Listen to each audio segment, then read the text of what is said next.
랭아! 제 마음속 영순이 여러분 안녕하세요. 랭킹스쿨입니다. 사상 유례 없는 신종 바이러스의 확산으로 세계 각국의 피해가 속출하는 가운데 일찌감치 안정적인 대처 능력을 선보이고 있는 우리나라가 세계 모범 사례로 떠오르고 있는데요. 이에 한국산 진단키트와 방역물품 수출은 물론 인도적 지원을 요청하는 국가도 꾸준히 늘어나고 있다고 하죠. 무려 117개국에서 도움의 손길을 요청했다는데요. 이에 우리 정부에서는 해당 국가의 방역 상황, 한국과의 양자관계, 우리의 경제 실익 등 다방면을 참고하여 지원 대상을 고려, 내 나라를 우선 지원 대상 국가로 정했다고 하네요. 오늘은 한국 도와주더니 결국 보답받은 국가 탑 4를 알아보겠습니다. 탑 4. 미국.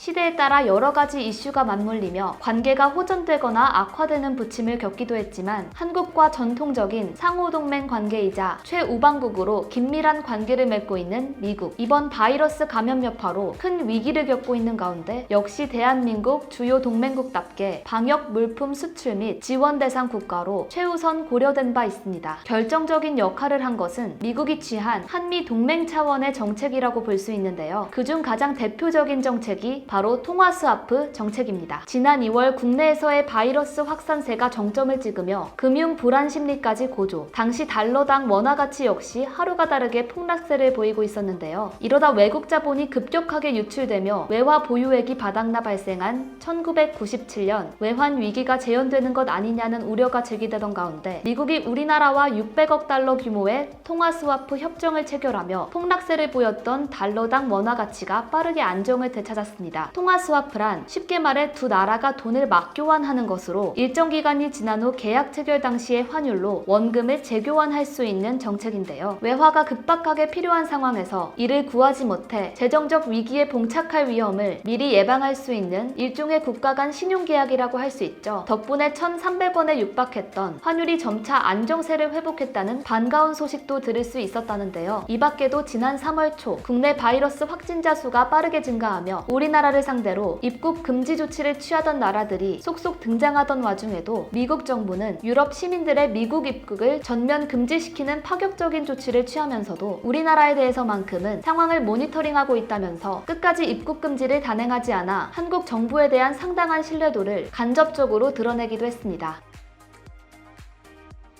탑 3. 인도네시아.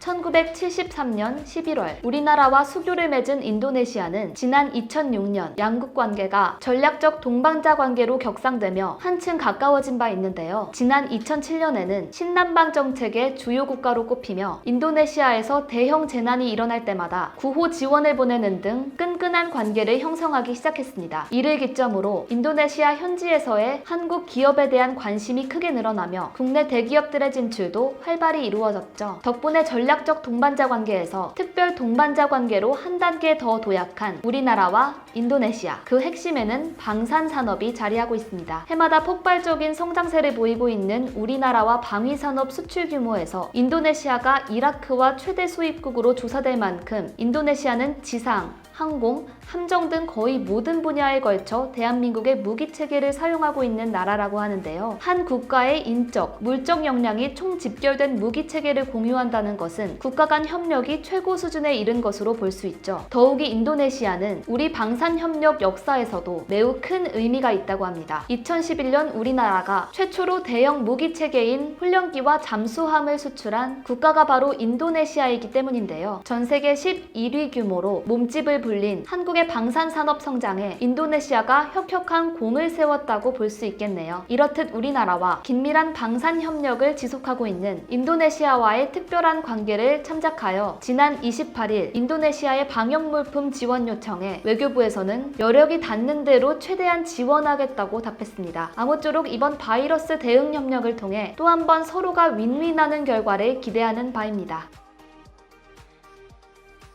탑 2. UAE. 우리나라의 바이러스 진단 키트에 대한 각국의 문의가 쏟아지는 가운데 아랍에미리트가 첫 번째 수출 대상국에 올라 세간의 화제를 모은 바 있죠. 특별한 접점이 없어 의외라고 생각하시는 분들이 계실지도 모르겠는데요. 지난 2009년 대한민국 특전사로 이루어진 아크 부대를 아랍에미리트에 파병하는 군사협정을 맺으면서 양국의 협력 관계가 눈에 띄게 증진해 지금까지 이어져고 있다고 합니다. 현지어로 형제라는 의미를 내포하고 있는 아크 부대는 2011년 1월 창설돼 아랍에미리트군의 교육훈련 지원과 연합훈련, 교민보호 등의 임무를 수행하고 있습니다. 2016년 드라마 태양의 후예에서 해외 주둔부대의 모델로 그려져 양국 시청자들로부터 주목을 받기도 했는데요. 아울러 앞선 인도네시아와 마찬가지로 방위산업과 관련해서도 특별한 관계를 자랑합니다. 세계 3위의 무기 수입국인 아랍에미리트가 자국 국방기술 부흥을 위한 본격적인 움직임에 돌입하면서 우리나라 방위산업체들이 아랍에미리트를 전략 수출 시장으로 선정하고 적극적인 수출 프로모션에 임했다고 하죠. 여기에 아크 부대 파병을 계기로 양국 간의 방사 협력이 급진전되며 파병 전 393억 원 수준이었던 UAE 무기 수출액이 파병 후 5년 동안 1조 2천억 원으로 무려 30배 증가하기도 했습니다. 일반적인 수출, 수입 국가가 아닌 지속적인 지원과 경제 협력을 통해 우리나라와 상호 보완적인 관계를 형성하고 있는 아랍에미리트. 지난해 광복절에는 현지 아부다비 주요 건물에 태극기를 점등하며 특별한 축하 인사를 건네기도 했는데요. 상호주의 차원에서 우리나라도 역시 아랍에미리트 국경일에 정부청사 별관, 서울시청 외벽, 남산타워 등의 UAE 국기를 점등해 축하한 바 있습니다. 이렇게 양국의 관계 증진 과정을 살펴보니 왜 아랍에미리트가 진단키트 첫 번째 수출 대상국에 올랐는지 알 수 있겠네요. 탑 1. 루마니아.